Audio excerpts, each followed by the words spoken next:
So today I'm here with Jane Guyn. And Jane is a relationship coach and a sex expert. Right? And you have a PhD in human sexuality. That's correct. It's the best PhD ever. All right. Thank you so much for being here.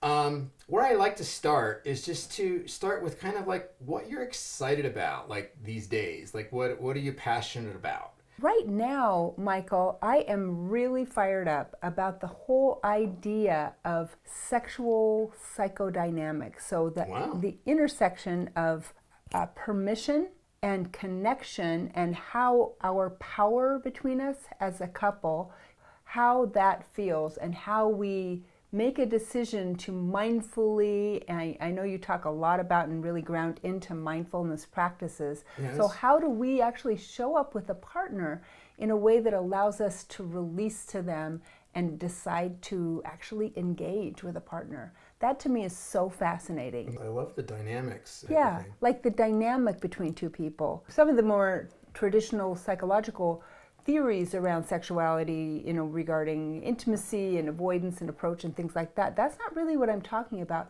I'm talking about on the ground or in the room types of dynamics. How do I, if I am your partner, how do I actually give you the cue that I want you to approach me? Because Wow. we women, we want to make sure that we are consenting, of course, and there's so much really important work being done around the Me Too movement and, really helping us decide and learn how to speak our truth about Yes. when we're consenting and how to ask you and how to prevent something from happening where we don't feel like we're consenting.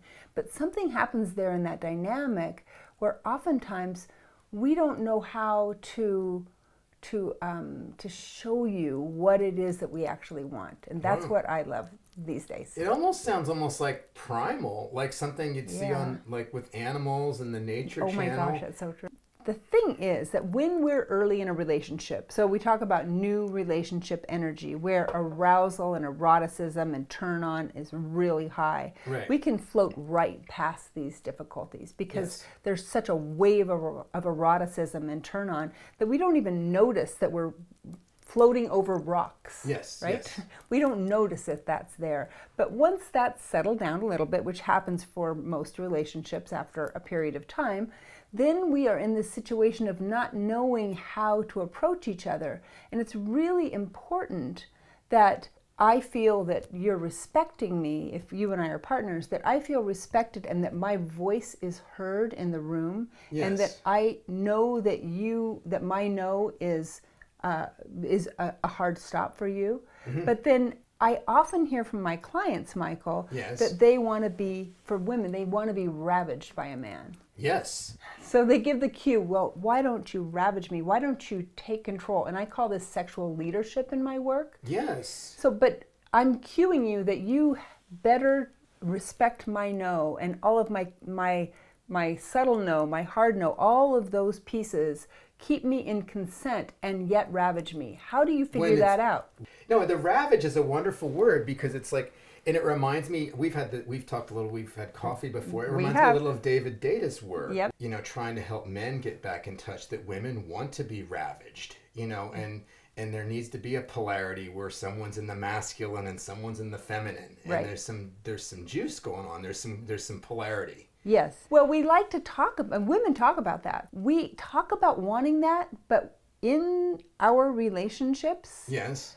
we don't act like that usually. It's like, hey, buddy, what are you talking about? Hey, I told you I was tired. Listen, we have the kids in the other room. What are you doing? My mom's coming over in a few minutes. Whatever. It's like we cue you to stand down and be a very kind of almost, I guess I would use the word compliant or super careful male. And then we're disappointed, or say we are, when you don't let us feel like we can release to you, because the feminine has to release in order to really connect. Yes. And some of my male clients, it seems like a lot of men in our culture have become somewhat passive in a way. And that can't be attractive to women.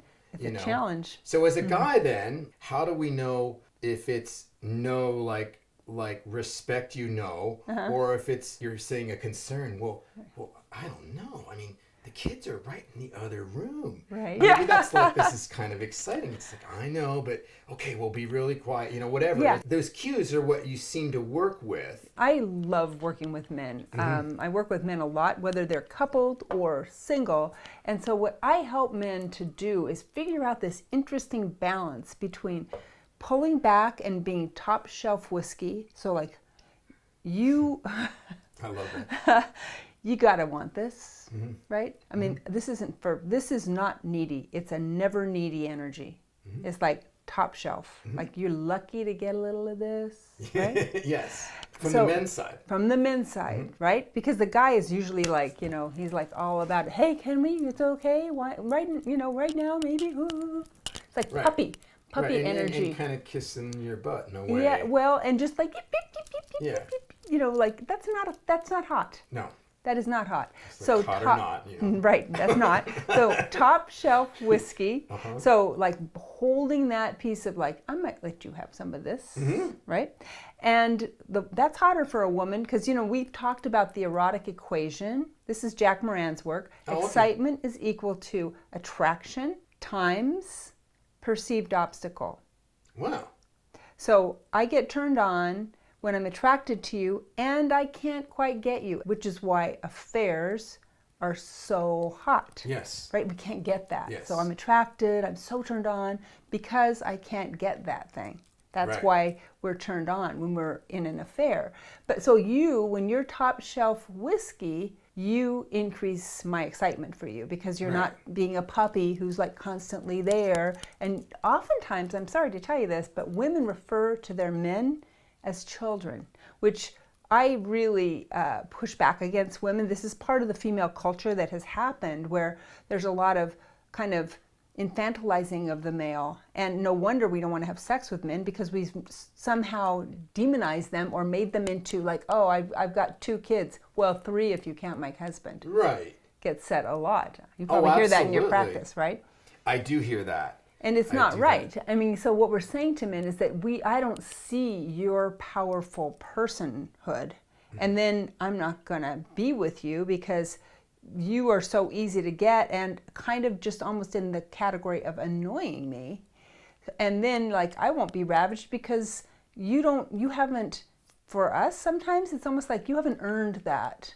So there's something in it that is like, I want you to hear me and I want you to hear when I consent to you, but I want you to give me the ability to kind of like get into my own turn on so I can come forward to you and then you're like, so I don't know. Yeah. So it's a little hard, the top shelf whiskey then is a little hard to get, whereas typically it's like, guys are just like, oh, we'll have sex anytime, anywhere, just let me know when and I'm there. There is no bad sex, right? Yeah. The truth is, for me, when I'm talking to men, you want to have the kind of sex you really deserve, actually. And that's sex with a woman who is really into it and turned on and wants you. The other sex actually takes away from your masculinity. That's the sex where someone is just allowing it or somehow out of some sense of duty. Dutiful, yes. Is sex. like, starfish sex, which happens for a lot of my clients where, well, she didn't, she said we could. And I said, well, did she seem interested? Well, she said, let's get it over with. I mean, that's not a thing. Yeah, that sounds awful. It does sound awful. And that situation right there ends up diminishing the man's sense of his confidence, and he comes down a shelf, right? Right. He feels like he's not valuable. Right. He's not worth it. And then it's like, well, if you'll just let me, just don't let me know when it's okay. I mean, and that's like, oh, well, let me know. And I'll, any time is fine for me. Yeah. And it's not attractive. And then she's not often going to consent there because she doesn't desire that. Right. You want her to want it. So you're like, come on, baby. Right. Come on, I know you've got that in there. What have you been doing to turn yourself on? Because the woman's responsibility as well is to keep herself erotically charged. Wow. Her own battery. That's her job. So your job is to maintain your sense of polarity and like, this is top shelf, and her job is to keep herself turned on, and then you're like, come on, and she comes towards you, and then you ravage her. Yes. Because she has leaned in, and then she's given you the cueing that it's like, I want you, and then you're like, stand back, I'm here.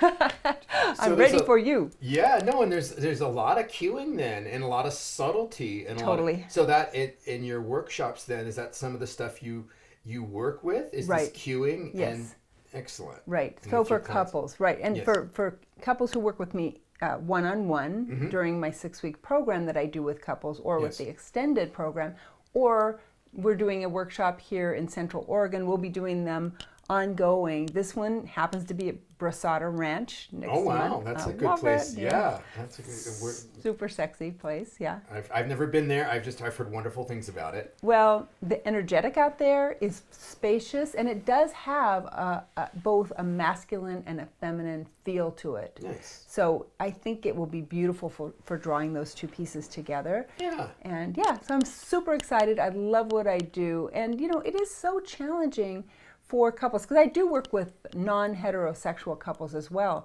And this piece about desire and the polarity in these relationships exists in these other relationships too, in same-sex relationships, where one person is kind of in a puppy role, or somehow not able to figure out how to bring their partner forward, and the other partner is in resistance. Yes. So it's interesting. It's very fascinating. And when we had coffee, I don't know, it was maybe a little sad to me. You were talking about how common it was for people in marriage and intimate relationships to not be having a lot of sex. Oh and my not, gosh. And not enjoying their sex and their romance.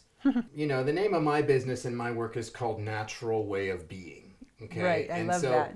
And so I'm interested in how it's natural to have sex, and how it's natural for sex to be in a marriage or in a relationship. And these signals, they sound pretty natural, pretty primal. Yet it just seems like if people are not having sex and they're not enjoying sex, that seems kind of unnatural. Am I right on this? No, I so hear you, Michael. That natural way of being message that you're bringing, which I totally love, is so relevant in this case. Because in truth, we are animals that need touch and connection. And sex brings us all sorts of positive things, including positive neurotransmitter flow, Yes. stress release, a sense of belonging, that feeling that another person completely accepts and loves you. I mean, there's so many pieces for a relationship.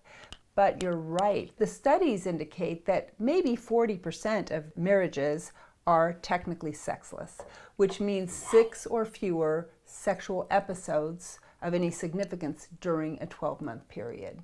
Wow. So it depends on which study you look at. Some say 20 to 30%, some say more like 40%, but it doesn't really matter, does it? Because if we're talking 6 episodes, what if we're talking about 12 episodes? So once a month, that's very common. Wow. Once a week is a very active sex life for the people I talk to. I have couples who have not had sex in over 5 years. Wow. Because it has become very fraught and high stakes to try and get over this awkwardness. That's what's happened. Wow. I know. So it's awkwardness Awkward. that's preventing us from having sex. Yes, awkward. And hurt feelings. Huge. Rejection. For example, someone will say, the last time I brought this up, and they have this specific situation that happened. I said this, and you said that, or he said that, or Right. she said that. And and that it's very hurtful because it's such a tender topic. And so that person who made an effort, a bid, if you will, for connection in that way, for that natural connection, and got their courage up, and I'm going to do it, and thought about it, maybe got a book. Oftentimes somebody brings an item into the conversation. I have this book, I'd like to try this out. And the partner then either is too busy or isn't receptive, then that door closes, and Yes. now it's seemingly impossible to have the conversation. So that's where Yes. we start, is how to have the conversation, or one of the places we start. I can even remember in a past relationship where I was trying something new and it got shut down. Yeah. And then I just kind of closed.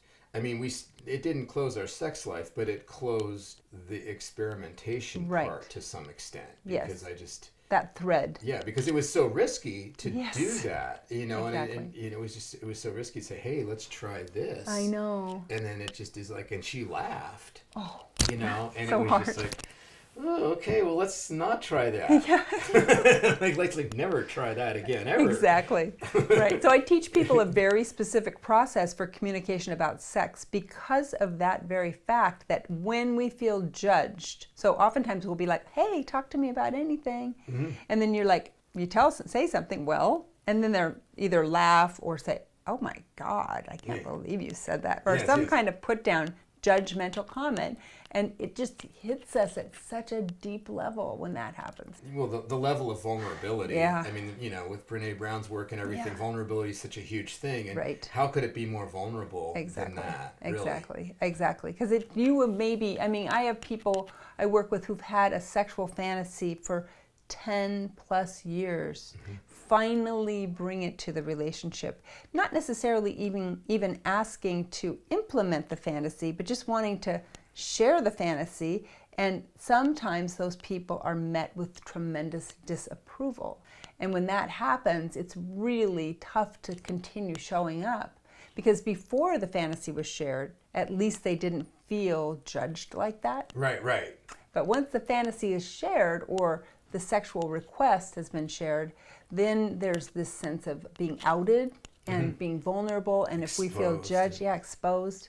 Yeah, it's really... So anyway, that's why it's such interesting work, is it's so tender, but it is very, very challenging. It's not for the faint of heart. Right. Requires a lot of courage, I would think. Like if you does. have a client and she or he is going to try to initiate sex in a marriage or a relationship there hasn't been it. I mean, it must take a huge amount of courage. It does. So many people actually end up right at the pre-divorce time in their marriage. So they come along, they go through couples counseling and talk about communication, and so they make some good improvements, and they think, okay, this will fix the sex thing. And when the sex thing doesn't improve, one person usually decides, if it doesn't improve, I'm out of here. Right. I'd rather be alone than in this marriage where I feel so isolated and lonely with you, right? So I'd rather live alone and leave the family than stay here. Yeah, it's almost more painful to be in the same bed and not having sex than it is to be in separate beds. It's like you love chocolate cake, and I'm here and I'm like, oh my gosh, did you ever go to Costco and get that cake? And I'm like eating the cake, and I'm like, I know you like it, but I just keep eating it, and I don't ever offer you any. And then if you say you want some, I'm like, no, not for you. Wow. It's really, that's how it feels for the higher drive person. No. The other person feels like, what is with you? Constantly hammering me. I'm just trying to eat my cake. Yes. Like what?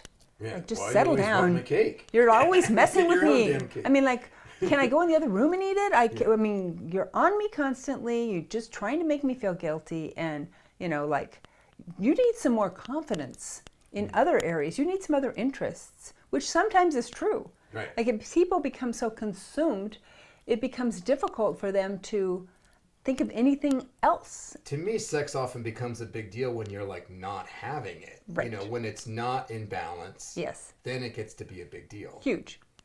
Otherwise it's like great. It's just sex. It's just part of life. It's not a big deal. Right. So the studies show that if your sex life is not on track, it causes like a 75% decrease in your relationship satisfaction. But if your sex life is good, maybe it gives you a little bump of 10 to 15% from the base. Wow. So it's like, great, a little bit nice, everything, you feel good, it's amazing. But when your sex life is off track or somehow really disconnected, it's a big decrease in relationship satisfaction. Yeah. So it's worth it. It's worth looking at it if this is something you're facing. Well, absolutely. The lower drive person typically is kind of shocked, like, what? Yeah. You're going to leave me because we don't have enough sex? I can't believe it. You're going to leave our family and everything we've built? Yep. Right. So it becomes, there's a lack of understanding of each other there because of that this lack of satisfaction that the person whose higher drive has, and they tend to feel like the lower drive person is controlling everything, and they have no way to change it. Yes. And just to make sure, I'm sure you're talking about higher drive and lower drive, just to challenge stereotypes. So it's not always men having the higher drive Not and at women all. having the lower. In a heterosexual relationship, when the woman is higher drive than the man, there's a lot of sexual shame that goes on for that woman. No doubt. Because she goes to like book club and sits around, with her friends having wine, and they're like, oh my God, I'm going to try to stay out late tonight. Jeremy is constantly on my case when I get home. I just hope he's asleep before I get back, because he is like all over me. I mean, this is typical. Right. And then this woman who can't get her husband to have sex with her, who feels like so inadequate, feels unsexy, like, what's wrong with me? My husband won't have sex. Inevitably comparing. Yeah. And she doesn't have a voice. Like, I can't, he's not interested. I've done everything. And then the other women don't know how to support that. It's thought that it's always, in quotes, the man who's higher drive, which is a falsehood, but it's held in these female spaces that that's the case. And it's oftentimes held around men too. When men talk about it, they think, oh, my wife won't give me any. Right. And guys who are not desiring feel a lot of shame as well. Yes. They feel like they're not performing well, they're not satisfying their wife, they don't feel like as much of a man.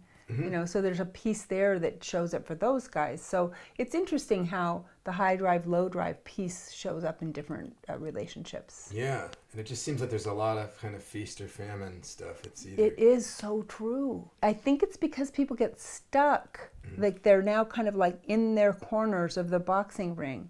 And now you don't know how, no one's there to ring the bell. I'm kind of the person like ding, and then we kind of try to come toward each other, because like once people get near each other, they're like, I remember liking you, Yes.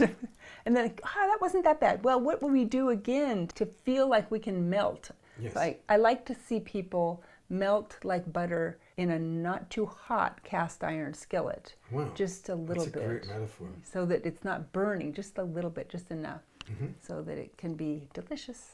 So one of the other things that I was really impressed by is when I sat in your day workshop that you did for practitioners. You were helping us practitioners address and talk about sex with our clients, which you'd assume that we would do that, but it can be challenging for us as well. Sure. And what I was really struck by was just like how naturally you talked about sex, and it was just, to me, it was just so refreshing. It was just natural, and there was no stuff around it. It was no longer secret or dirty, and you just talked about it like it was very natural and very matter of fact to say, well, this happens, and and at first people were just like, oh my God. Yeah, I know. You must get that a lot. It's like, oh my God, I can't believe she said that. I can't believe she said that. I know. And then it's like people look around, it's like, I guess that's, like, okay. I mean, some of the words I bring into a room, I remember people saying, like, I've thought about using that word, but I don't know. Now that I heard you say it several times, or even a lot of times, like, I guess I kind of want to say that in my relationship. I'm going to claim that.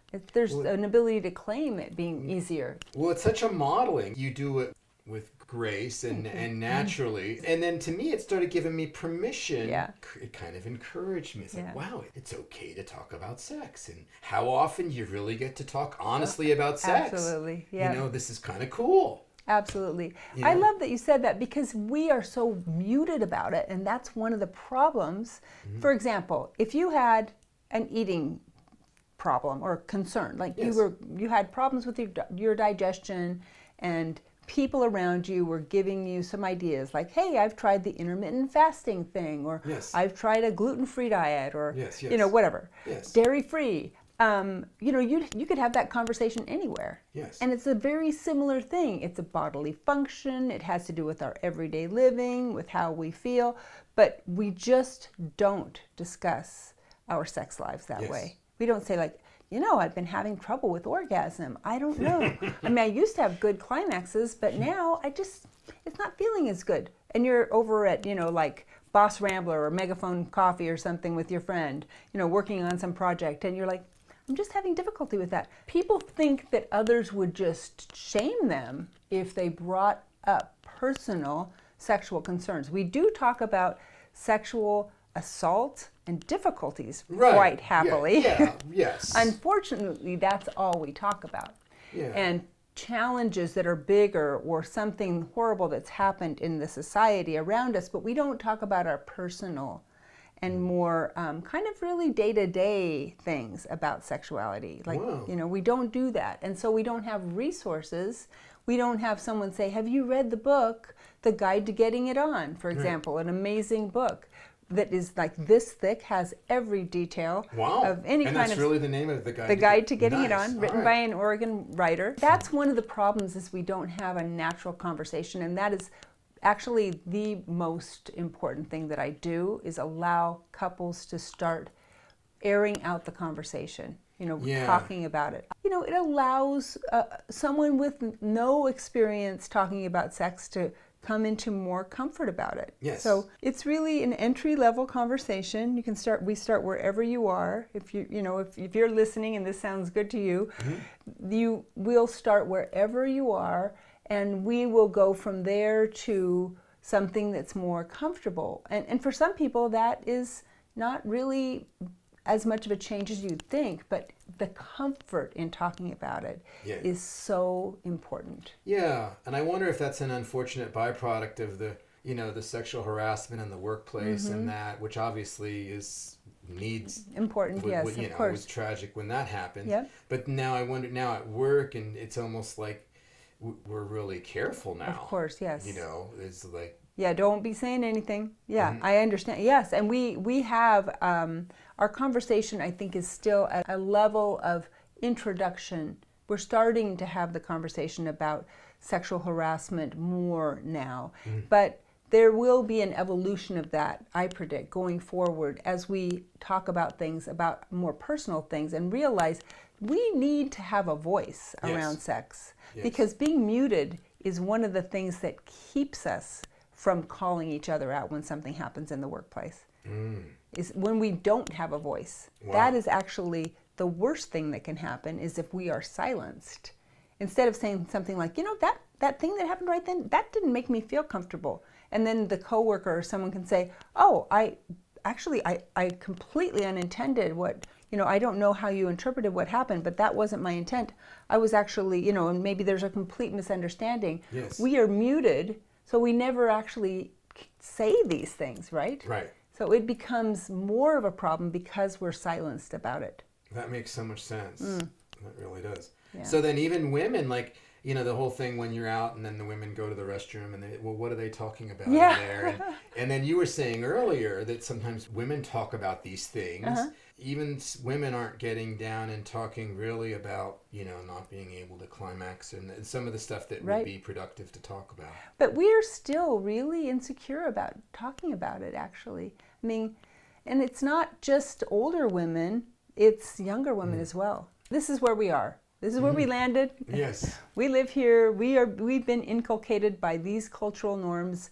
We just move on. We just take one step in front of the other and figure out how best to speak our truth.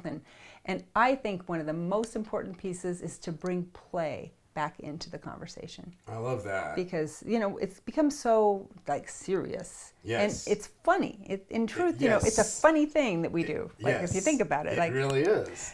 So it's funny. So we need to just realize that we can play with each other. They call it playing around for a reason.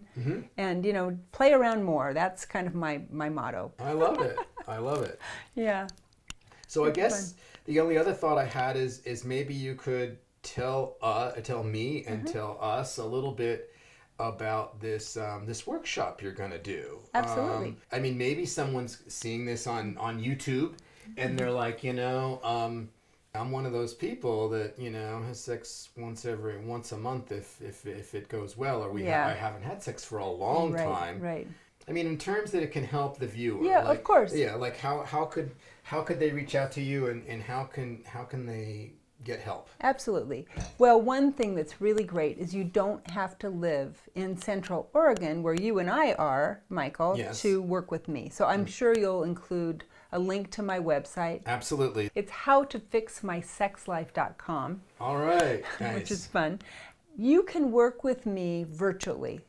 And I have couples working with me from different countries. Sometimes those people will come to me to do a VIP day, because the way I work with couples is we have a 6-week program and we walk through 5 specific steps to get to this sense of openness and understanding.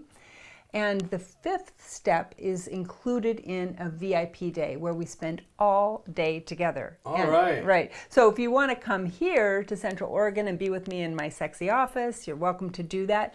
But sometimes people choose to go to a hotel room in their community, and then we'll do it virtually via Zoom or Skype or something. Right. Absolutely. So you don't have to fly to Oregon to, have this transformational outcome. And the rest of the work is all done or can be done virtually. If you live here in Central Oregon, you can come into my office and we do everything together, and that's super fun for me as well. Yes. So that's what we do. Walk through this 5 steps together and understand yourself as a sexual being at a really deep level, and understand how to communicate with your partner in a way that you both feel heard and understood. So that's super fun. And then this workshop that's coming up, but this won't be the only one. It's called Tending the Fire. Nice. So it's for couples who want to increase intimacy and connection in their relationship and come away having had a beautiful, fun experience and feel like they've melted a little bit inside. I also work with individuals, men and women, Yes. in smaller amounts of time. Yes. So if you feel like you'd like to work with me, but you know your partner isn't ready, or if you're single, you can also work with me, and I provide virtual and in-person sessions for individuals as well. Okay, so then the last thing I'm just thinking of, there's got to be a person that's seeing this that is really, it's like, wow, that would so benefit me, and I can tell that Jane knows her stuff. We talked about the amount of courage that must take. It's like, so what? I'm going to have I'm going to be here with Jane, and she seems pretty cool, but then there's going to be like other couples there. Totally, yeah. How can someone cross over that? Totally. Well, that's a perfect question. And we aren't going to just be talking about sex at this workshop. This is really about intimacy and closeness and communication. Today, Michael and I were talking about sex, but at the workshop, we're going to talk about how to melt a little bit for each other. Your sexual relationship is going to be between the two of you. You might end up talking about that. There'll be some ability for you to work together on worksheets and things like that in your own room. And the workshop will be completely confidential and private, and just 8 couples will be there. There won't be any requirement that you divulge anything about your personal relationship in the workshop at all. But it's still going to give you the opportunity to be together and to make a commitment to changing your relationship so that it gets just that much better for you. In fact, this workshop is not just for couples in trouble. It's for you also if you just want to take some time in a beautiful setting, learn some new tools so that you can take your relationship to the next level, even if you're at a great level right now.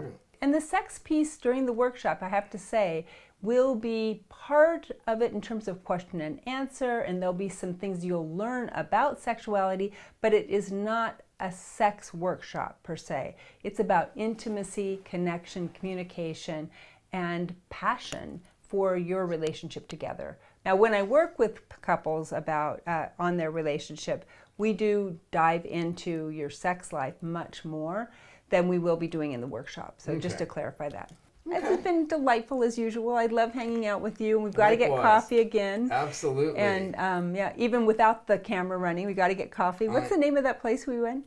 Looney Bean. Oh, I love that place. It's in Bend. It's down by the river. It's right, really nice. Right, really super. Anyway, it's been a delight. Thank you so much for being here and bringing your, I guess, your medicine, your gift of being able to openly and naturally, talk about sex and help us kind of get back in touch. I can't think of anything that's more kind of human You're and so natural. right. Yeah, it's so important. It's so- really important. So if this conversation touches you, reach out to me. We can just jump on a phone call actually and get a sense of what might serve you. Honestly, I would be really honored. All right. Well, thank you so much. Absolutely. I want to share with you, Michael, a key to the relationship of your dreams. Wow. Yeah. You don't get offered that every day. Right. So in my hands here, I'm holding keys, real keys, and one of these keys will be the right one for you, and you'll choose that key, and it's my gift to you. All right. That you can have what you most desire now and in the future, and always know that you hold the key to what it is that you desire. Because I deeply believe that we can create what it is that we really need and what we desire in our lives. So put your hands out. Oh, wow. Okay, so now close your hands like this. Now I want you to feel into the keys, and then you're going to look and you'll know which one is for you. Okay, you choose the one. There. This okay. is my key. That's it. Alrighty. So I can put this on my keychain and just carry it with me. Right. And know that I've got the key. You have the key.